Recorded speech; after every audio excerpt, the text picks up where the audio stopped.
রাজধানীর মৌচাকে একটি বেসরকারি হাসপাতালের বেসমেন্টে পার্ক করা গাড়ি থেকে দুজনের মরদেহ উদ্ধার করেছে পুলিশ। এদের একজন চালক জাকির হোসেন ও অন্যজন মিজান। তাদের বাড়ি নোয়াখালীর চাটখিল উপজেলার ধোবাতলিতে। মৃত্যুর কারণ উদ্ঘাটনে অভিযানে নেমেছে পুলিশ। রাজধানীর মৌচাকে doctor Sirajul Islam medical college ও হাসপাতাল।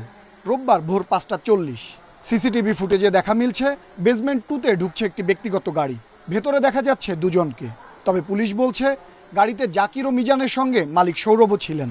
মূল গেটেই নেমে চলে যান মালিক। কয়েক ঘন্টা একই জায়গায় দাঁড়িয়ে থাকা গাড়িটি নজরে আসে নিরাপত্তা কর্মীদের। সোমবার বেলা 11টার দিকে কাছে যেতেই ভেতর থেকে ভেসে আসে তীব্র দুর্গন্ধ। গাড়িটি তখনও তালাবদ্ধ। দুজন দেখলাম তো শুয়ে আছে, মানে যেহেতু আমরা এখন শুয়ে আছে, যখন ওনাকে ডাক দেওয়ার পর ওনারা যখন কথা বলে নাই তখন আমাদেরকে তো একটু সন্দেহ লাগলো, তখন আমরা কর্তৃপক্ষরে জানাই। রেজিস্টার চেক করে দেখলাম যে এই গাড়িটা গতকালকে সকাল 5টা 45 ইন হয়েছে। তো তারা কোনো কথা বলতেছে না এবং তাদের মুখে এরকম ফোসকা দেখা যাচ্ছে। খবর পেয়ে ঘটনাস্থলে আসে র্যাব, পুলিশ, সিআইডি। লক ভেঙে বের করা হয় দুজনের মরদেহ।